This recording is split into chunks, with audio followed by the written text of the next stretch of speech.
Good morning साथियों। आज का हमारा जो टॉपिक है वो है भारत के भौतिक स्वरूप। यानी हम लोग भारत के भौतिक स्वरूप के बारे में जानेंगे कि भौतिक स्वरूप को कितने कितने कितने भागों में बांटा गया है और उसके अंतर्गत क्या क्या आता है। तो आज का हमारा जो लेक्चर है वो हिमालय को लेकर है। ठीक है, यानी हमारा आज का लेक्चर हिमालय पर्वत को लेकर है कि हिमालय पर्वत की उत्पत्ति कैसे हुई और इसका वर्गीकरण कैसे हुआ, इसके ऊंचाई के आधार पर इसको कैसे कैसे बांटा गया है। तो उसी के बारे में हम लोग आज चर्चा करेंगे। तो सबसे हम लोग पहले जानेंगे भारत के भौतिक स्वरूप के बारे में। तो आइए, जो हमारा भारत का भौतिक स्वरूप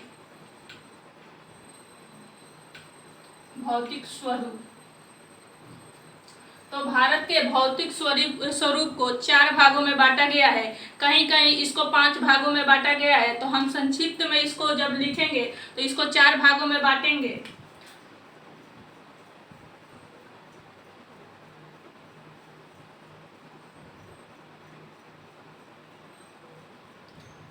यानी भारत के भौतिक स्वरूप को 4 भागों में बांटेंगे। तो पहला जो हमारा स्वरूप होगा वो होगा उत्तरीय पर्वतीय प्रदेश। दूसरा जो भाग होगा वो हमारा होगा प्रायद्वीपीय प्रदेश।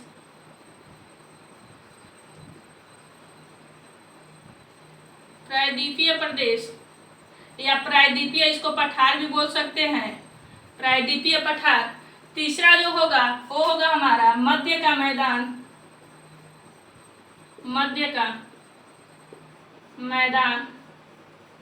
और चौथा जो हमारा वो होगा तटीय प्रदेश,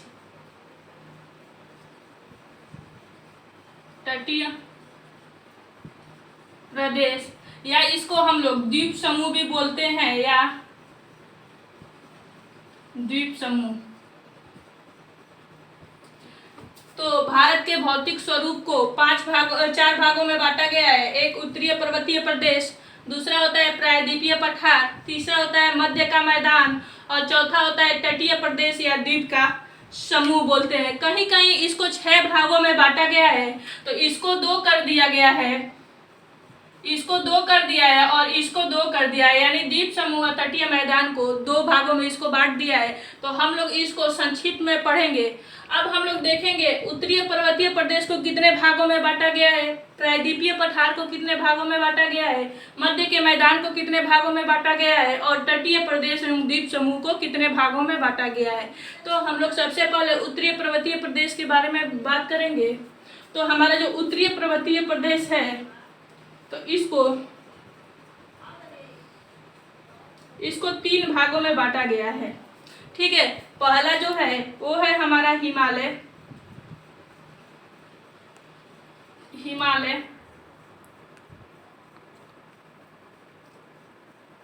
पहला जो है वो है हमारा हिमालय।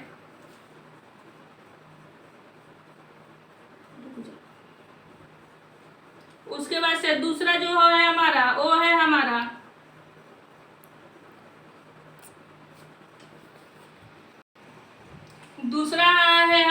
ट्रांस हिमालय।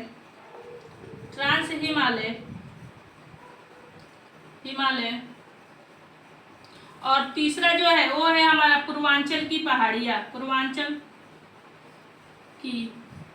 पहाड़ियाँ। ठीक है, यानी उत्तरीय पर्वतीय प्रदेश को 3 भागों में बांटे हैं। पहला हिमालय, दूसरा ट्रांस हिमालय, तीसरा है जो हमारा वो पूर्वांचल की पहाड़ियाँ है। अब हम लोग प्रायद्वीपीय पठार को 2 भागों में बांटा गया है। एक है प्रायद्वीपीय पर्वत और दूसरा है प्रायद्वीपीय पठार।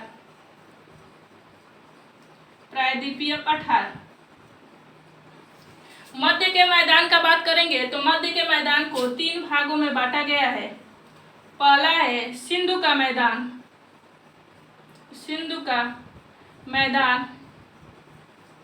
दूसरा जो है हमारा वो है गंगा का मैदान, या इसको हम लोग बोलते हैं ब्रह्मपुत्र का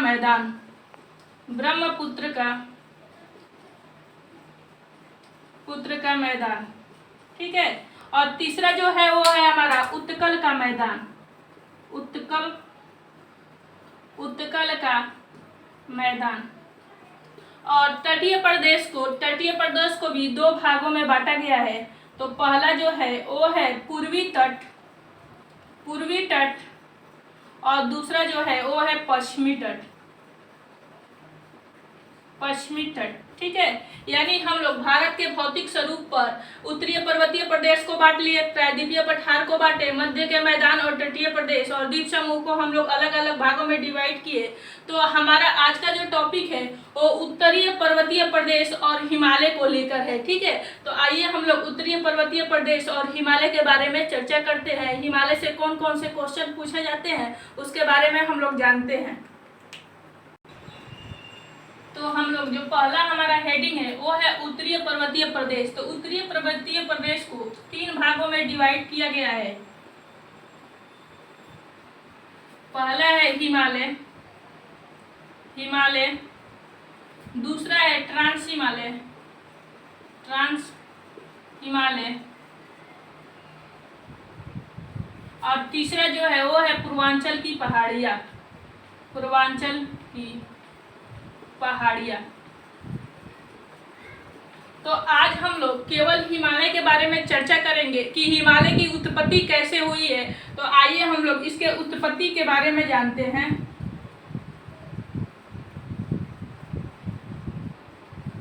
कहा जाता है कि एक यूरेशियन प्लेट, यानी ये है हमारा यूरेशियन प्लेट और ये है हमारा भारतीय प्लेट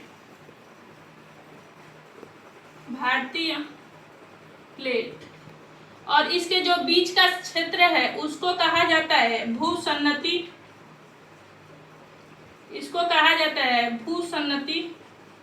क्षेत्र।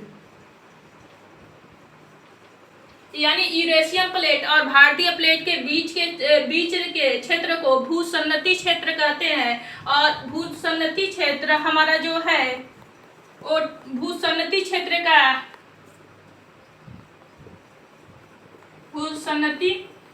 का निर्माण 33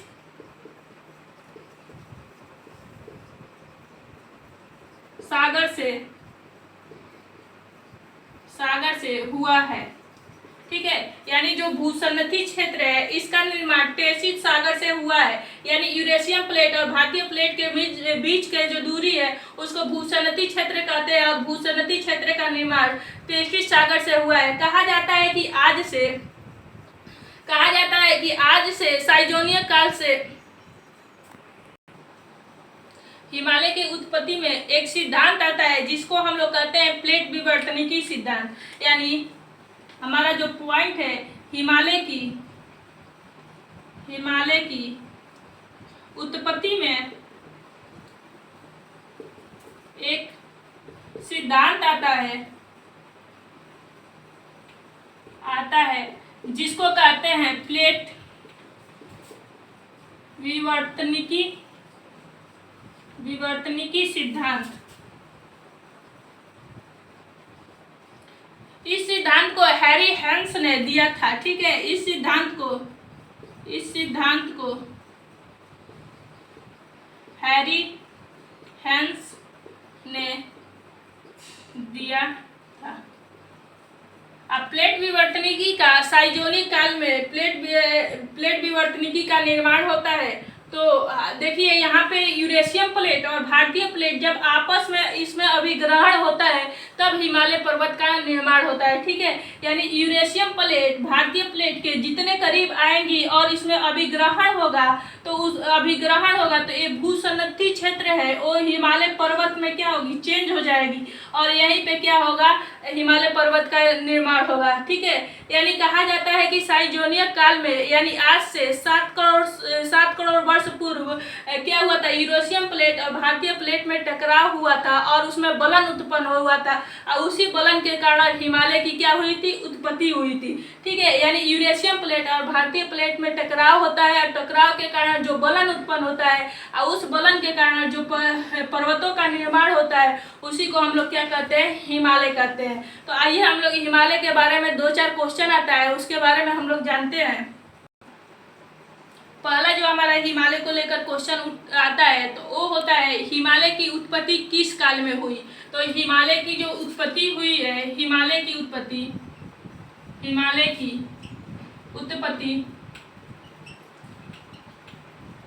साइनोजोइक काल में यानी आज से 7 करोड़ वर्ष पूर्व हुआ है। ठीक है, यानी हिमालय की उत्पत्ति किस काल में हुआ है, तो हिमालय की उत्पत्ति साइनोजोइक काल में यानी आज से 7 करोड़ पूर्व हुआ है। ठीक है, दूसरा जो क्वेश्चन है, हिमालय को हम लोग अगर जो हिमालय की केवल उत्पत्ति की बात करें तो हिमालय की उत्पत्ति 33 सागर से हुई है। एक और क्वेश्चन आता है कि हिमालय का गर्भगृह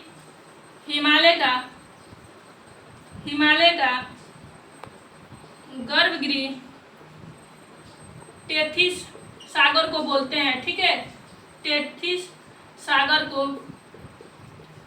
को बोलते हैं। नेक्स्ट हमारा जो क्वेश्चन है, वर्तमान में 3 बार नवीन हिमालय पर्वत की उत्पत्ति हुई है, यानी अभी तक वर्तमान में 3 बार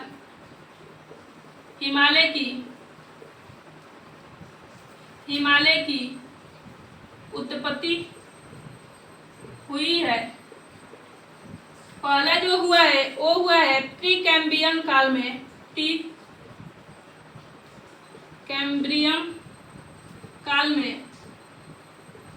दूसरा हुआ है डेनोसियम काल में, और तीसरा जो हुआ है वो हुआ है टर्शियरी काल में। ठीक है, यानी बलित पर्वतों का निर्माण वर्तमान में 3 बार हुआ है, एक प्री कैम्ब्रियन काल में, एक डेनोसियस काल में और एक टर्शियरी काल में। ठीक है, अब क्या होता है, हिमालय को बलित पर्वत के नाम से भी जानते हैं, पर्वत के नाम से जानते हैं, या बलित पर्वत को हम लोग कभी कभी नवीन पर्वत के नाम से भी जानते हैं। बलित पर्वत को कभी कभी नवीन पर्वत के नाम से जानते हैं। और नेक्स्ट जो हमारा पॉइंट है वो है हमारा, और जो हमारा तीसरा नेक्स्ट पॉइंट है वो है कौन से गति के कारण हिमालय की उत्पत्ति हुई है। तो कौन सी गति के कारण हिमालय की उत्पत्ति हुई, तो यूरेशियम प्लेट और भारतीय प्लेट के गति के कारण हिमालय की उत्पत्ति हुई है। हिमालय की उत्पत्ति हुई है। बहुत से लोग कह रहे हैं कि बलित पर्वत क्या होता है, तो हम लोग जानेंगे बलित पर्वत के बारे में। बलित पर्वत यानी यूरेशियम प्लेट और भारतीय प्लेट के अभिग्रहण के कारण जो बलन उत्पन्न होता है उसी को हम लोग बलित पर्वत कहते हैं या हिमालय पर्वत कहते हैं। ठीक है, यानी यूरेशियम प्लेट और भारतीय प्लेट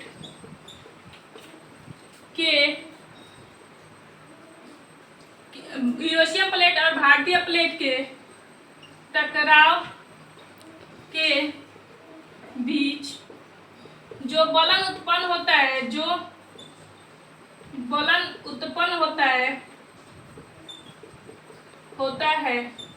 उसे बलित पर्वत बलित पर्वत या हिमालय कहते हैं, हिमालय पर्वत कहते हैं। अब हम लोग हिमालय की ऊंचाई के आधार पर हिमालय के कितने भागों में बांटा गया है, तो ऊंचाई के आधार पर हिमालय को 3 भागों में बांटा गया है। पहला है महान हिमालय, दूसरा है लघु हिमालय और तीसरा है बृहद हिमालय। तो हम लोग महान हिमालय के बारे में कल चर्चा करेंगे, उसके बाद से बृहद हिमालय के बारे में चर्चा करेंगे और फिर लघु हिमालय के बारे में चर्चा करेंगे। उसके बाद से हमारे हिमालय का जो टॉपिक है वो खत्म हो जाएगा और उसके बाद से हम प्रायद्वीपीय पठार के बारे में चर्चा करेंगे। ठीक है, तो अगर जो आप लोग को ये वीडियो अच्छा लगा होगा तो इसको लाइक, शेयर और सब्सक्राइब जरूर कीजिएगा। Okay, thank you.